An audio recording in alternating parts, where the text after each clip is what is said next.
Hello, everybody. Welcome to our latest webinar. Welcome, welcome.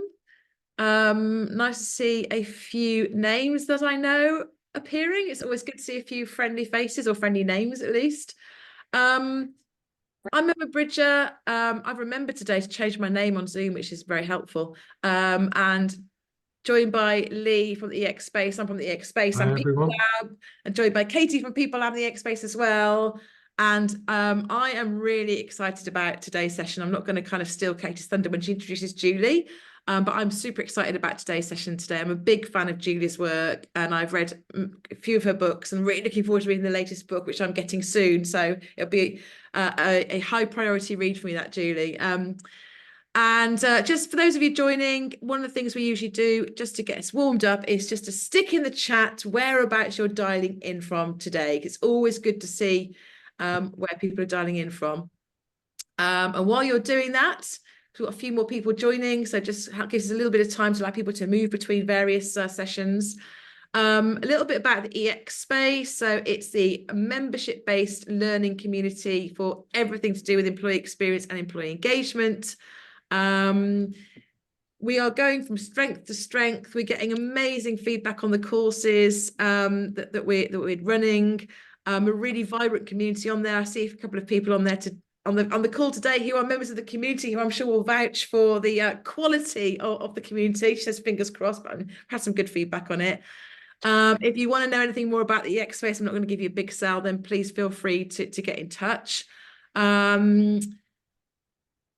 We have got some more webinars coming up as well. So we've got a really vibrant program of webinars from practitioners and academics. So I'll let Katie kind of talk you through those at the end of the webinar. So make sure you're signed up to mailing lists to get notification of when those are happening. Lee, just want to introduce yourself as well? Thanks, Emma. Yeah, hi, everyone. For those of you that don't know me, Lee Smith, 30 years actually within mainly an internal comms focused role, but as part of that, did an awful lot of what you'd now dub employee experience and engagement, and co-founded the EX Space with Emma last year. Hard to believe we're only 6 months into this, Emma. Oh. But time flies when you're having fun.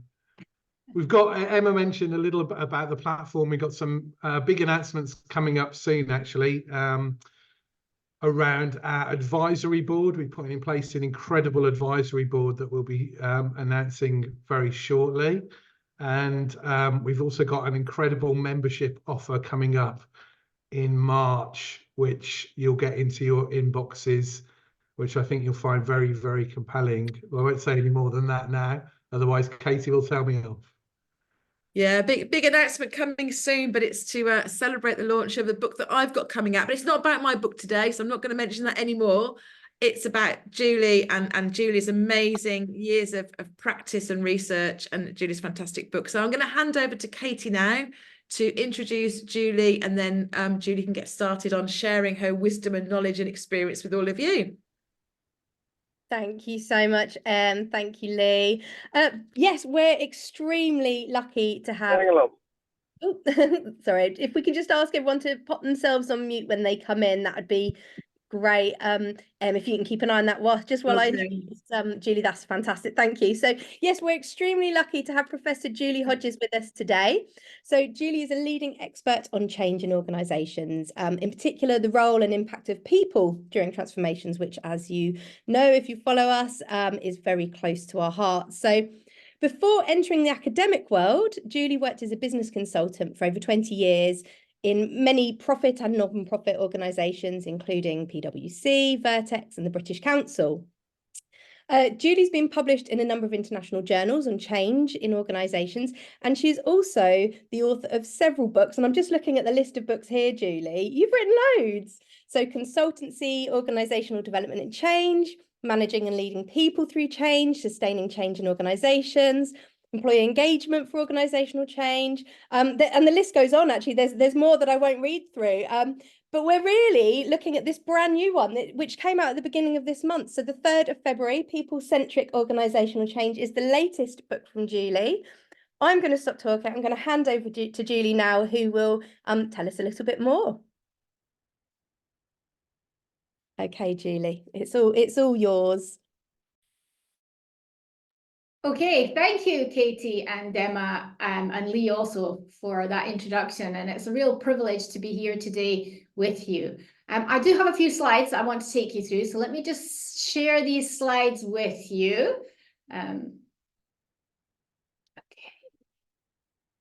So can you see these okay? Yep, they look great. Excellent. All right. So I also want to get the chat box up because I am going to ask, there we go, because I'm going to ask you a question. So brilliant to be here today. It's fantastic to see so many members of this community that have given up your time to come and talk about something that's really a subject that I'm passionate about. And it's a subject that I have been involved in for many, many years since I did my PhD. I think it was about 30 years ago.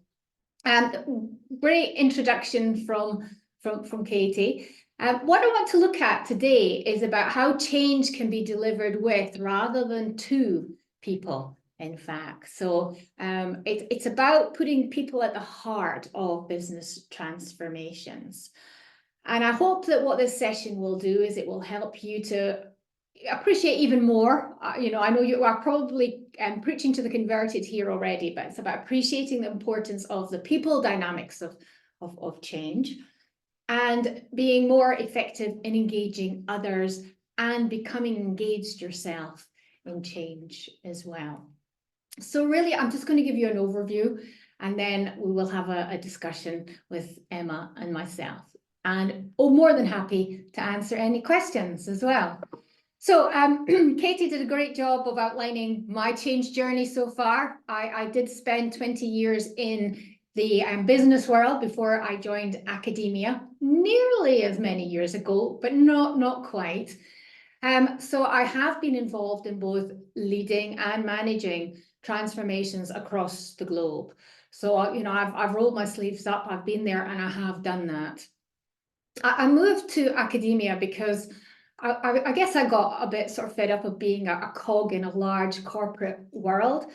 And I'd really enjoyed studying for my PhD part-time, and I'd always enjoyed teaching. So it was a natural progression for me to move into academia.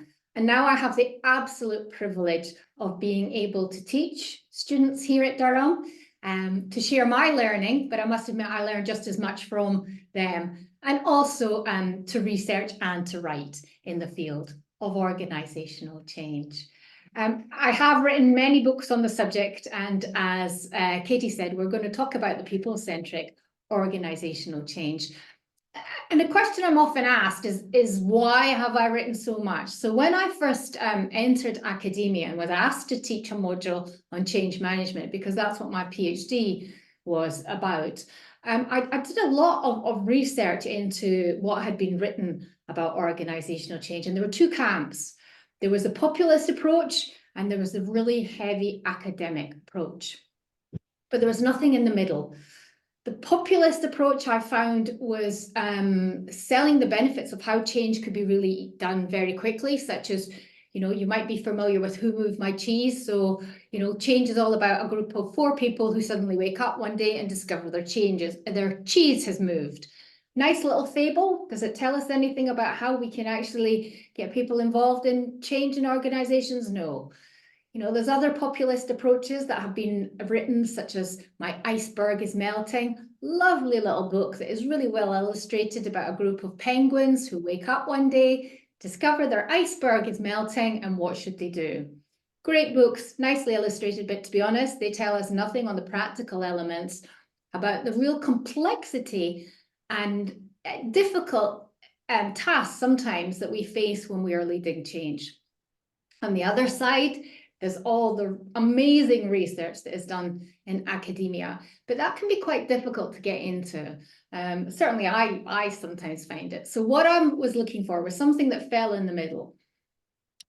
Books that are based on research, but also look at how that research can be applied in practice. And that's the nature of all my books. They're all based in research, what has been done, the empirical evidence, but importantly, look at this is what it means in practice. Here are some implications for that.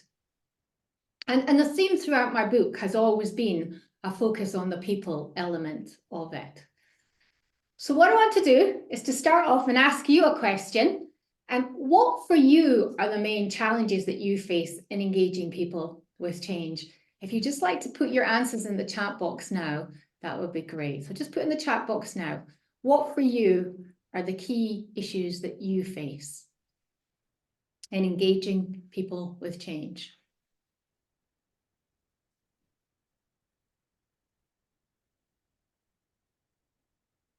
Yeah, great. So there's some really good points coming in there that people are fed up with constant change. They fear change, resistance.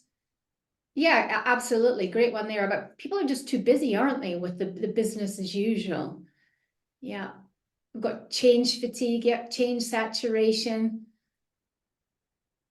Yeah, change is viewed as negative. You're right. Absolutely right there, Amy, that one about it. And that's what we need to change, isn't it? How change is viewed. And that it can just be too hard as well. Yeah, indeed. And I think that's the case, isn't it? During the pandemic, we all change very quickly. I mean, one day at the end of March 2020, I was standing in the class teaching a whole group of students. The next day, I was teaching them online. And that was done without any engagement from me about whether I wanted to do it or not. And everybody changed from being, how they were used to working to being much more flexible and hybrid working. And since then, with the implications that technology brings, the advancements in technologies, we have seen changes accelerate in the workplace as well. So let's look at what I mean by people-centric change. Have I missed? No, I missed. So what I mean by people-centric change is that it puts people at the heart of transformation, not the processes, not the systems, but actually people. And that means stakeholders. So it means stakeholders that are both internal within an organization, such as the staff, but also stakeholders that are external, such as suppliers and partners, the local community. And why that's the case is through my research, what I've often found is that the people that are actually doing the work that will change are never actually asked about what they think should be improved, done differently, stay the same. So it's about, by putting people at the heart of change, it's about giving people the scope, the space to actually share the valuable insights that they have about how the work that they do should be changed, how it could be improved.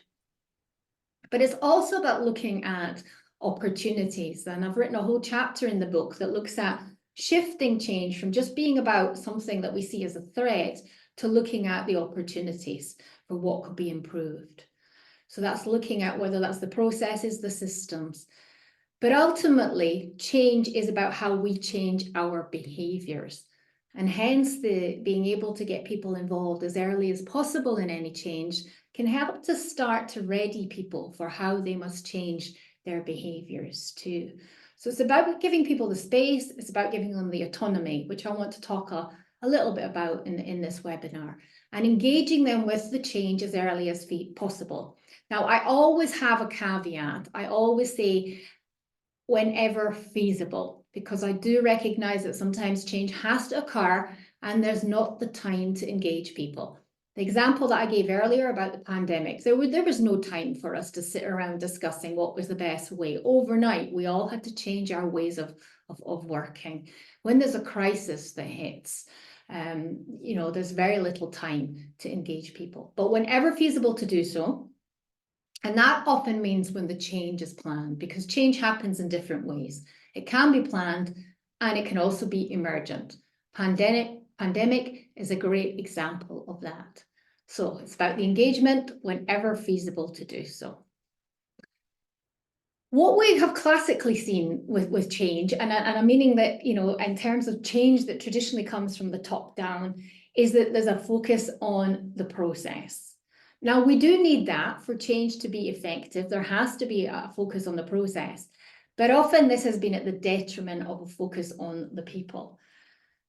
So what my research is finding, what I've written about in the book, is that there needs to be a reframing of organizational change. There needs to be a shift from traditional top-down change processes to more emergent concept involving employees across the organization. And this means rethinking how change is managed, but also how teams and other stakeholders are engaged equally and inclusively with it and inspired to contribute to it. And I think what's important is about how we put people at the heart of change in a way that is equitable, is inclusive, is fair and just as well. So it's getting that balance right that's important.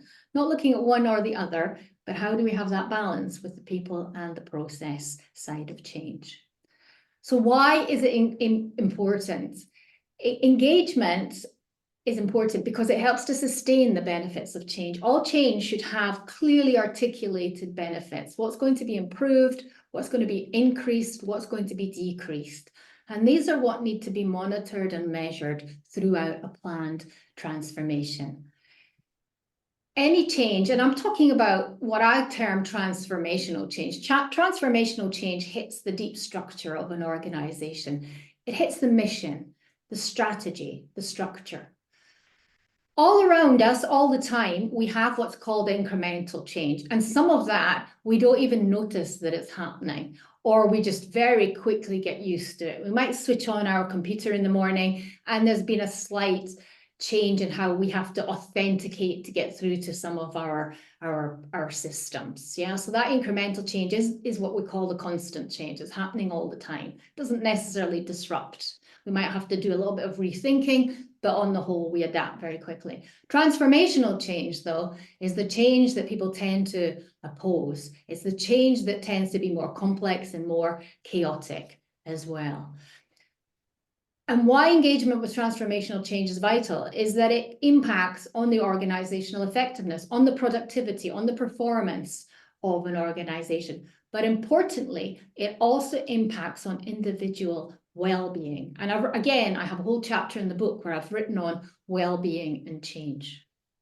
The other thing, though, is engagement is contagious. So organizations that can really effectively engage their staff will find that that can be contagious, that more people will start to want to be part of that change. They'll start to engage with it. Yeah. So there's a number of reasons why engagement is important.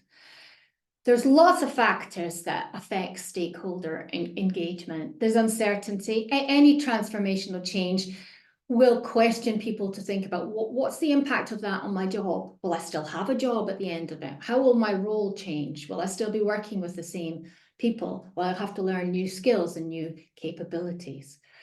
Also, again, interestingly, what I'm finding is there's a concept called this moving from change fatigue that's moving to what's called transformation saturation.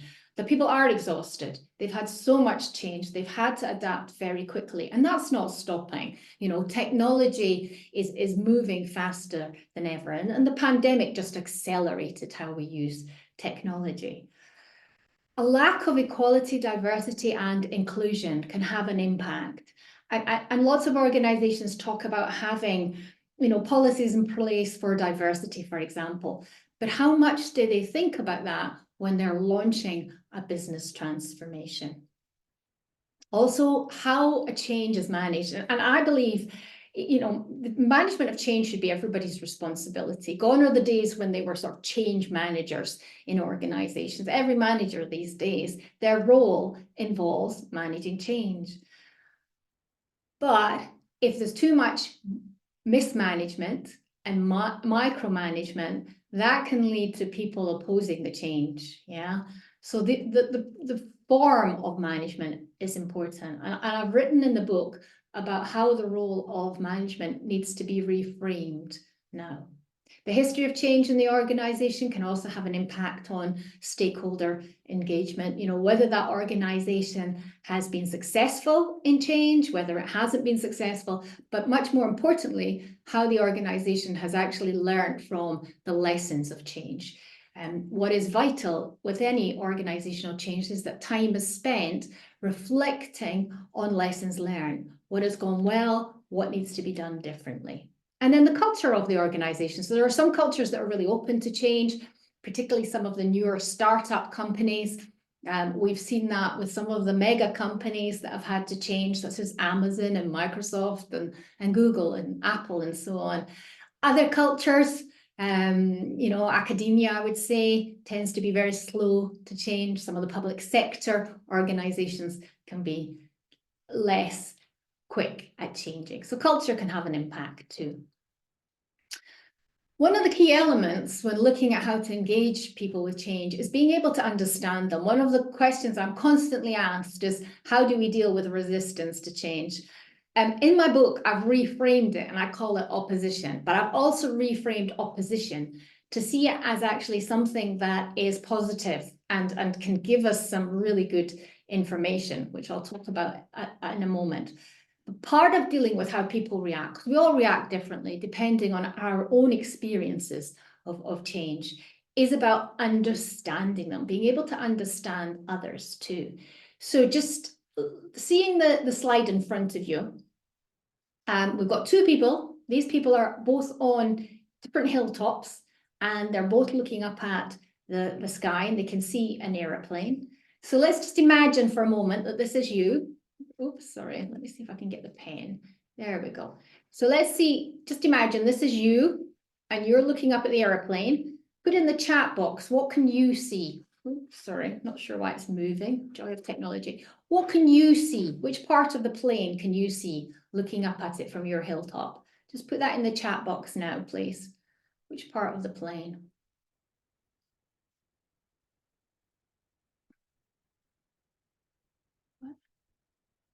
Yeah, brilliant. Thanks, Helen and Louise. Yeah, we've got the front here and you've got a bit of the underside there, haven't you? Probably. Absolutely. Yeah, and you've got the side. Yeah. Okay, so you've got a member of your team, yeah, who's standing on the other hill, or the other hilltop, the other mountain, looking up at the plane. What part of that plane are they likely to see? Just put that into the chat box now. Yeah, exactly. Thank you. Again, Helen, yeah, the tail, isn't it? Yeah, exactly. Thanks, Roseanne. So you've got the tail there. And if we think about it, this is what happens in organizations with organizational change, that depending on the position that someone's in, whether they're on the senior management team, whether they are a frontline member of staff, they will view the organizational change differently, depending on how involved they have been from the start of it. So what does that mean? To understand others' perspectives, what do you on your what do you on your hilltop need to do? What do you need to do? Sitting on your hilltop. Any thoughts? Put them in the chat box now.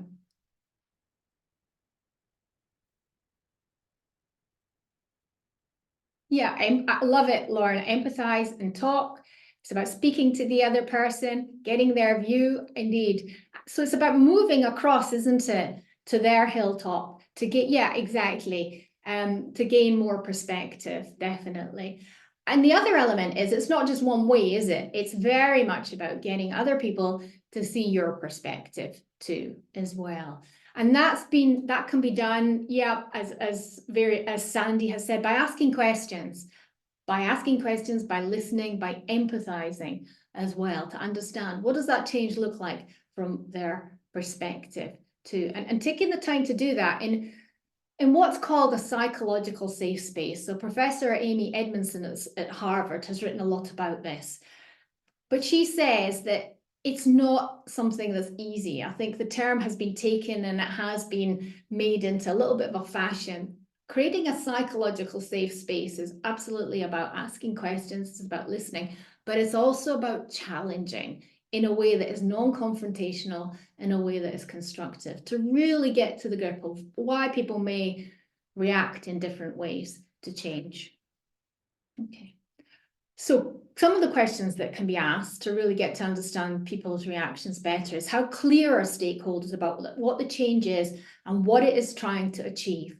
I did a major piece of research last year with a global pharmaceutical company who were struggling to implement changes. There were lots of changes that were traditionally coming from the top down.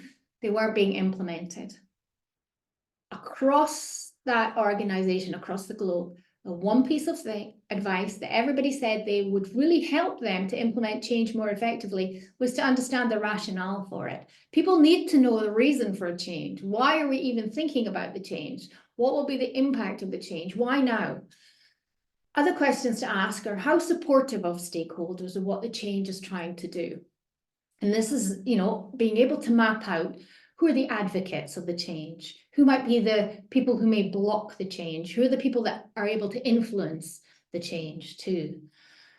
Also, how prepared and informed are stakeholders about what the change means to them? And importantly, what capability gaps are preventing commitment? So people will be, they'll ask themselves, do they have the skills? Do they have the knowledge? Do they have the experience to be able to implement the change effectively? So it's about ensuring that there is clarity on the rationale. If there's one takeaway from all of this about how to actually engage people more effectively, it's ensuring that the why of any change is identified. One area that it's really useful to focus on when it comes to engaging people is to actually identify the informal leaders of change. And this is some new research that has come out recently. These are the group that are most ready to change. No change can happen just because one person at the top of the organization says it will. Yeah, it happens because there are people who can advocate and support the change. And what's important, these informal leaders are found at all different levels of the organization, not just the top, they can be found at all different levels. They're always the people that are willing to acquire new skills, use new tools, look for opportunities as well, yeah? And they're important because they have the energy and they have the commitment and the enthusiasm, and business transformations need that, yeah? But they can also help to make sure that the change moves forward at pace. So I said about opposition. Resistance is always a factor when it comes to change. What I've written about in the book is actually reframing opposition to look at it as a natural reaction to change. It's not going to go away. We're all humans. We all behave in different ways. We will react to change in different ways. The benefit of any opposition is that it actually keeps people talking about the change. Yeah, and that's important. The worst thing is where there's silence, where nobody's saying anything. These conversations where people are talking about it is keeping an interest going about the change too. But also opposition, and if time is spent getting to understand why people are opposing the change, it can provide information about how people really feel about it. Yeah. And it can also play a really important part in looking at whether the change is the right change. Yeah, we've all been there where we've witnessed change that has been implemented and it has been the wrong change. But any opposition can help to look at, identify, what could be done differently? Is this change the right one? Is it flawed? Is it inappropriate? Is there something that can be done that may be much better? And it can also raise any competing commitments that people will have. It's about involving people in the decisions as early as possible to do so, even before the change has been conceived. And what I mean by that, it's about giving people the space where they can be innovative, they can raise their ideas, they can raise their thoughts about what could be improved or what could be done differently, or what are some of the opportunities that within the team or across the organization they should be considering as well. And I've put there just some questions that can be asked to involve people in decisions about what could be improved. What are the opportunities? If it was your business, what would make it better? What do you think could be improved, done differently, stopped, started, continued? And what are the issues? If people are saying, oh, it's not going to work, this is, awful, we've been doing it this way and it's just not what we should be doing. So what are the issues? Ask them to give some thought to it. Yeah. And what matters to them too in their job itself? What matters to them that could be improved as well? But as I said, it's not just about giving people the space to come up with all sorts of ideas. It's also about challenging those ideas. So asking them, so with what you're seeing, what would be the benefits to the team, to the organization of what you are actually proposing? Now, again, you may be thinking about, oh, wow, we give people all this autonomy, but how do we keep some control? It's really important to put some guardrails in place. So when I mean guardrails, it's about people need to know what's negotiable and what's non-negotiable when they are being innovative and coming up with ideas.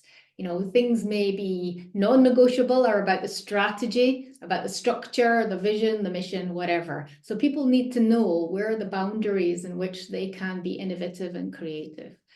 It is about being clear and just giving them the scope within a safe space where they can look at what can be improved and what can be done differently. But not that you're going to create a riot with lots of ideas, yeah? So let's just think about in terms of some of the practical implications for what I've been saying so far.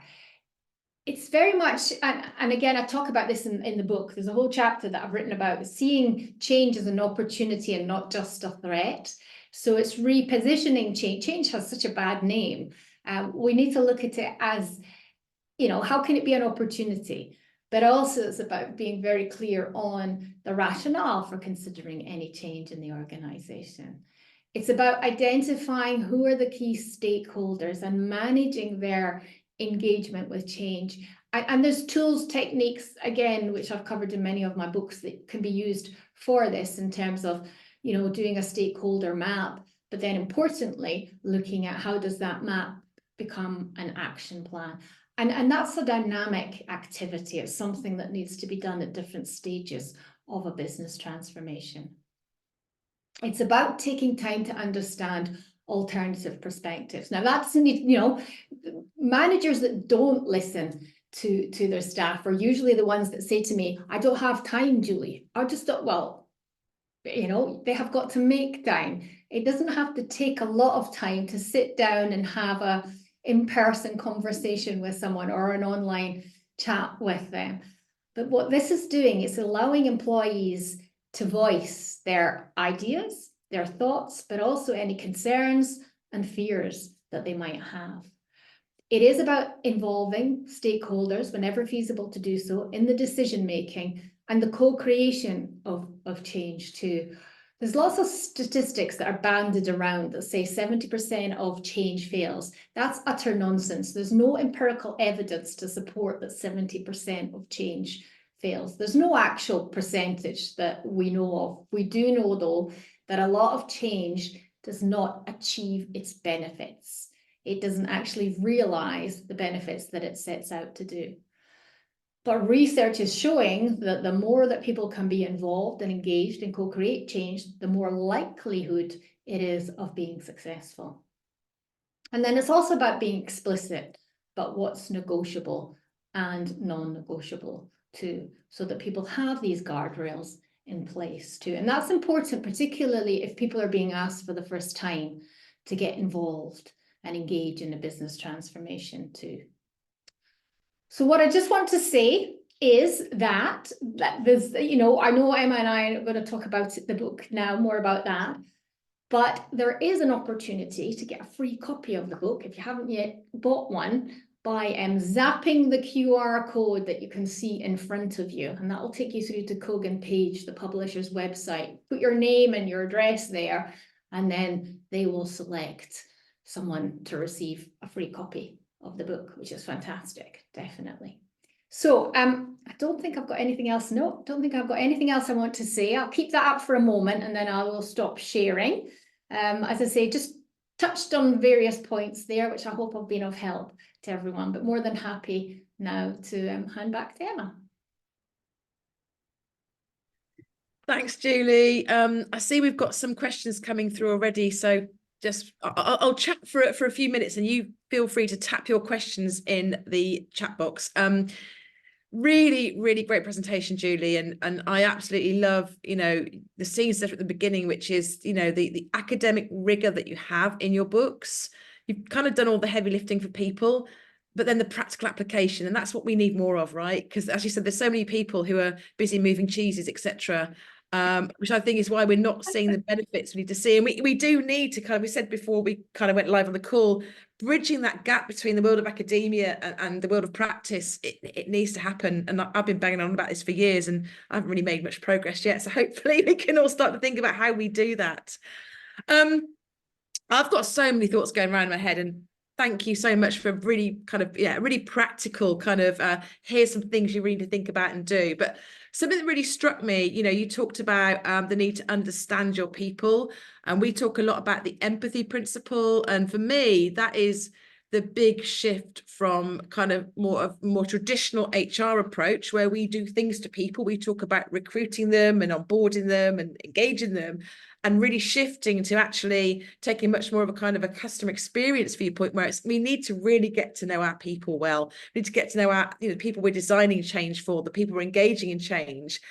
And it never ceases to amaze me that, like you said, managers, stakeholders, we haven't got time to do that. And I'm always really intrigued as to why we think we don't have the time to get to know our people. It feels quite lazy to me, that we haven't got time to get to know our people. It's quite insulting, actually, isn't it?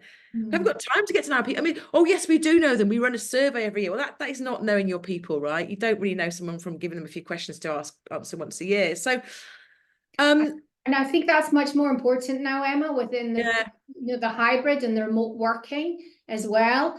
And if you think a lot of people are now working at a distance, they aren't in the office every day, so they're not having these informal conversations. They can't have a quick chat.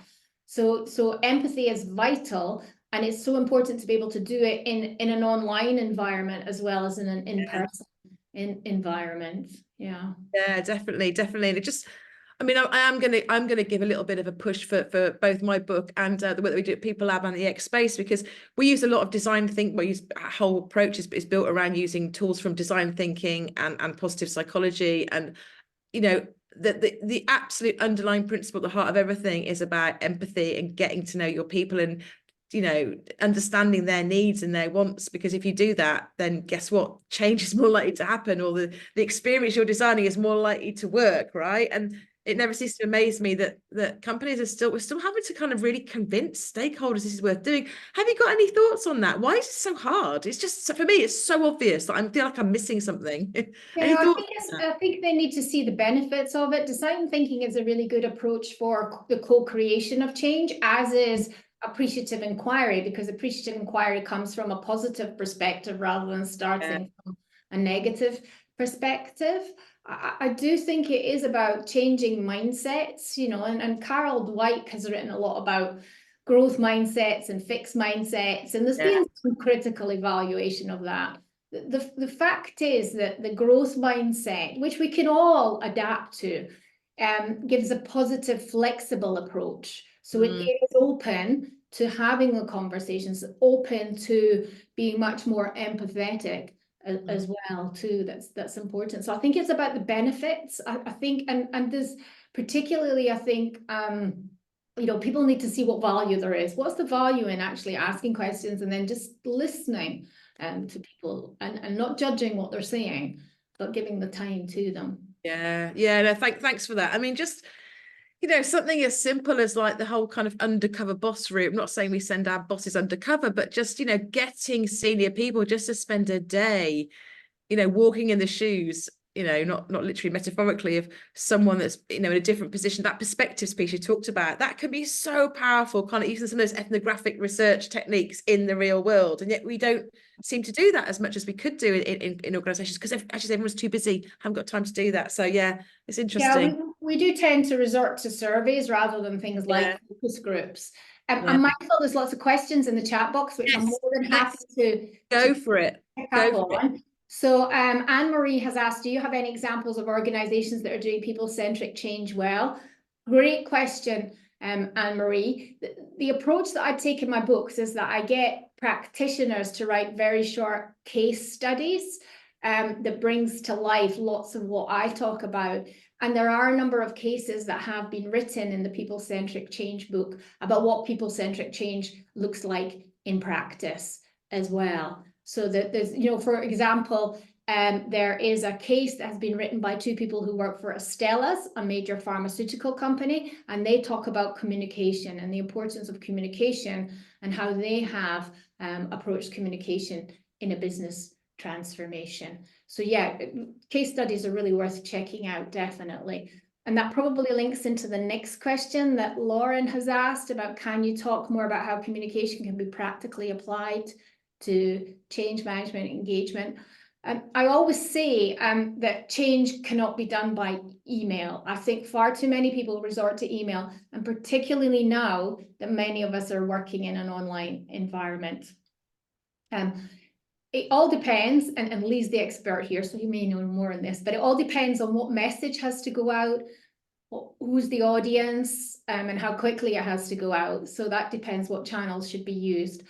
I talk about change conversations. I talk a lot about dialogue in my books, because I think having conversations, 5-minute conversations doesn't need to take long, but I think that's really important. And I think we're losing that. I'm constantly saying to my students, put down your WhatsApp group and have a conversation.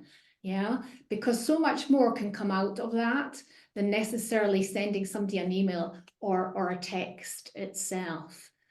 Communication is vital. I mean, way back when I first looked at organizational change, we used to talk about communication, but we're still not getting it right. There's a danger that often what will happen is that we'll over communicate about organizational change, and that's just as bad as not communicating enough. So it is about having a communication strategy in place that looks at the audiences, the messages, the channels, and so on. The other thing that's worth thinking about, though, and this came out of some business transformation that GE did a couple of years ago, was the need for repetition. So to repeat messages. Just because we have said something once, it doesn't mean people have actually heard it and have taken it on board, because we all process what we hear and what we read in different ways. The other key thing that I've written about quite a lot in the book is the power of stories. There's some great examples that I provide about what Indira Nooyi, the ex-CEO of PepsiCo, the stories that she told when she took PepsiCo through a major transformation. Likewise, Jacinta Ardern, when she was leading New Zealand through the pandemic, there's some great examples of her communication style as well. So I could talk a lot about communication, but I better move on to the other questions. Where are we now? How do you ensure leaders to make change that it is the right thing to do? Do we always have to put a price tag on it and the bottom line as the rationale to take change forward? Great question, Jane. I think there has to be benefits to the change. I think it's so important that there has to be benefits clearly articulated. And if people are struggling with that, then I'd question about, is the change the right change to have? That's why it's important to get more people involved in it that can actually challenge the thinking, can come up with different ideas, because it's much more likely to lead to getting the right change rather than changes for change's sake, which goes on. Kirsten has said, change is messy, people are messy. Absolutely. How do we look after our own well-being as changes? Brilliant question, Kirsty, absolutely brilliant question. It is about looking after your own well-being as well as the people that you manage, and that's about taking time out too. I think organizations have got better since the pandemic about putting in well-being initiatives. But ultimately, I think it's about us creating the space for looking after our own well-being. So taking time out for lunch, going for a walk during the day, not working long hours. And again, there's some research that's come out this week that actually says people are working a lot longer now they're working from home than they did when they went into an office 9 to 5. So it's about thinking about what works well for you. That's really important. I go for a run. I get up every day and go for a run. That might not suit everybody, but it's finding out what works for you and making sure you build that in to your day. That is vital. Yeah. What else? Where are we? Tim has said this talks to whether an organization treats its people as employees or colleagues. Yeah, terminology is vital, Tim, in terms of how we define people in an organization. Absolutely right. Roxanne has said, I wonder your thoughts on using design sprints for people-centric change projects. Many teams seem to be drawing this in. Yeah, design sprints, are used. Agile methodologies are used. I would say it's looking at what is best for the context of the organization. There's always the dangers of business transformations that people get caught up in fads and fashion. A few years ago, everybody was implementing lean, and they thought that was the best thing for their organizations. But actually, lean was developed for the manufacturing industry, and it didn't transpose so well to the health sector, to the education sector. So I think look at what's best for the organization's context and for the change the organization is going through. Emma mentioned design thinking. That's great. There's other tools that can be used as well. Roxanne, how do we get the individuals who are the last to make the leap to stay the course and adopt a change where historically change has been bruising for? Well, these are fantastic, absolutely fantastic questions. How do we get the individuals who are the last to make the leap to stay the course? And that goes back to understanding people. Some people will grasp change really quickly. Others will be slower, and it's understanding why and understanding what will motivate them. A lot of how people adapt to change is based on what motivates them to change. So it's about understanding what it is that will help them to keep engaged with the change itself and to adapt to it as well. And again, that's about them being very clear about what the impact will be on them as a change. It goes back to people wanting to know why and what will it mean for them. That's important. And that repetition comes into it. Just because you've told somebody once doesn't mean that to say they've got it. You may need to reframe it so that it begins to get through. Yeah, love that point, Tim. It's striking how many well-paid execs believe the email sent equals a job well done. Absolutely right. Yes. Another question from Marius. Could people-centric approach on change be achieved in a fast? Yes, absolutely. It can be achieved in a fast and competitive workplace. It's just about doing everything much quicker. It's about having shorter conversations, but it is about building them in too. That's important. And actually, that's why the book I have written is placed within what I call a post-pandemic workplace. It is all about how do we do change in hybrid and remote working environments as well too. Okay, what advice can you give? This is Juno. What advice can you give on the issue of working with key stakeholders who mainly focus on the opportunities of change and not so much the threat? So I think that's about being clear about, very clearly about what's driving the change. What are the key drivers? So the drivers may be because of economic situation, it may be because of geopolitical issues that are happening in the world today, and maybe technological, and maybe cost cutting. So it's being very clear about why the change is happening. And some of that will be threats as well. I think it's important though, to also, wherever possible, look at, well, what will be the opportunities? What are the opportunities of restructuring, of downsizing? What does that mean for the company itself too? But fantastic, absolutely fantastic questions. My goodness, yeah.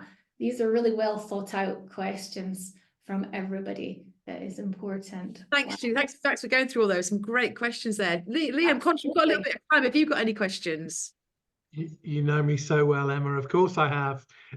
If I may, Julie, one cheeky last question. One of the you touched on it within the session, what I'd call kind of contagious change or viral change, where rather than it being a sort of top-down diktat from the top, you find those ambassadors, those champions, you find the connectors within the organization and get them to kind of live and breathe the change. I love that theory. Making it happen is more challenging.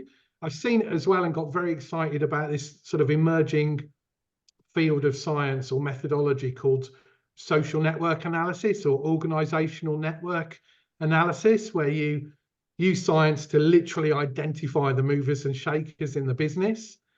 Have you seen that used within a change context? Is that beginning to come through, or is that just in the realms of theory still? No, I think it is beginning to come through, definitely. There is a theory that's called social constructionism that aligns with that, which is all about change actually happens through the conversations that we have in an organization. Yeah, it's these conversations that start to make change happen. And I must admit, when I first joined academia, I saw that in practice. It was the conversations that were happening in the corridors that made the change happen, in fact. And that really is, there's more of that happening now. You know, it's that viral change that is beginning to happen, where people are doing the connections that are making the change happen through those conversations, through these networks that are taking place.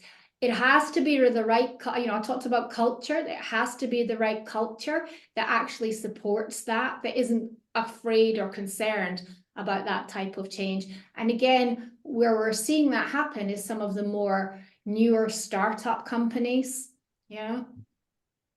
Great stuff. Thank you. I'm going to one last cheeky one, if I may. And Emma, you're going to have views on this as well.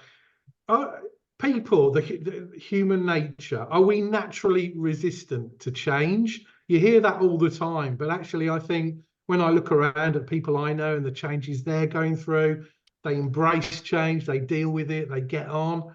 Is it just that within a corporate organisational setting, we've trained people to equate change with pain? But actually in the real world, people do embrace change, if anything. Just interested in your thoughts on that. I agree. If you think about it, we embrace change all the time. We change job, we move house, we get married, we get divorced, we have children, we move countries, you know, we change our hairstyle, our fashion, and so on. We're all used to changing all the time. What we don't like is when change is imposed on us. Yeah, when we are told this is what you will do and haven't been involved in any of the discussions. And this is classically what happens in organizations, that the change is imposed, that discussions don't take place, that people aren't engaged in any of the initial ideas about what could be done differently. And particularly what happens is that when change is imposed, when it meets what's called the middle management, then they will rebel. Yeah, so change can often get stuck in the middle of an organization, what's called the frozen middle, because these managers have not been involved in any of the discussions about the change itself. So the change comes from the top down, gets stuck in the middle, and doesn't go any further. Yeah, and then there's questions asked at the top about, well, why are we not seeing any difference? What's happening? Why are we losing money because we're not implementing this? Yeah, and one where that's based on is often what's used in organizations are very old models for change. So organizations are using linear top-down models such as Kotter to do change. Now, these models are simple, they're straightforward, they're wonderful checklists, but as I talk about in the book, they are out of date for the world we're now living in fact. And the final chapter of the book looks at a model I've developed based on my own research, which is a cyclical model for change, but it is supported by key principles too. Yeah, so it's not just here's a checklist, here's a step approach of X stages. It actually says this is a cyclical approach because sometimes we have to go back round, and these are the key principles that support it too. Yeah. Thanks, Julie. Yeah. And I think we had the question earlier about communication. I think that's the mistake we often make, is we talk about communication, but what we mean is the content and channels and stuff and initiatives. Yes. And actually the real work of change is done in those conversations. That's communication, but it's person to person, face to face. That's where we should be investing time and energy, not on big branded initiatives and top-down emails. Completely agree. Yeah, excellent point. Yeah. Thank you. Who's wrapping up? Katie, Emma? I don't mind jumping in and doing that one, Lee. I think, you know, first of all, I just want to say a huge thank you to Julie for giving us so much of her time and wisdom today. Fantastic presentation, great slides, and got through loads of your questions as well. There may be a couple that have been left unanswered, but we'll do what we can to make sure that we get the recording out to everybody. And if we can answer any extras, then we'll definitely try and get that done. Julie, will we be able to share a copy of the slides? Because I know people are very keen on getting another glance at that QR code. Sure. Yeah, I'll send you a copy that you can share with everyone. Wonderful. Thank you. So we do have lots more fantastic webinars coming up. The next one we've got in is actually featuring a practitioner, and we're going to be doing an EX Files live, which is basically like our case study. We have Scott Rail coming in. We've got Soddy from Scott Rail joining us on the 5th of March. We're going to be talking about how they used EX design thinking to basically redo, repurpose and revalue their onboarding experience. So it's a really interesting case study, and we'll take you through all the steps that they went through to do that. So that's on the 5th of March. We've also just secured Chantal Gauthier, who is going to be joining us on the 19th of March, looking at psychology at work. So again, when we send out the slides and the recording, we'll make sure we add the links to those 2 events as well for anyone that would like to sign up for those. That's it from me. I will hand over to Emma to do an official wrap up, and then we're done. You're free to go. Thanks, Katie, and massive thanks, Julie. That was fantastic. I've been furiously writing notes because you've mentioned so many practical applications, like things like appreciative inquiry, stakeholder maps, etc. So I've been writing lots of notes because there's lots of stuff we can follow up with, practical stuff we can follow up with that will support your book. But obviously go out and buy the book because it's brilliant. I know it'll be brilliant because Julie's stuff is fantastic, and I can't wait to see your change model. I'm really looking forward to reading it because I know it'll be fantastic. So thank you so much for your time today, Julie. Really appreciate it, and thank you to everyone that's joined us today. And yeah, sign up for the next one. The Scott Rail one will be fantastic. It's great to actually see behind the curtain, see what people are really doing, and that was a really good example of change in quite a tough environment, you know, unionized environment. So that'll be a good one. And obviously psychology, well, as a psychologist, I'm always interested to hear the latest on that as well. So 2 really good webinars coming up. So sign up, and yeah, enjoy the rest of your day, and thanks for joining us. Thanks everyone. Thanks, Bye. Julie. Thanks. Bye. Bye.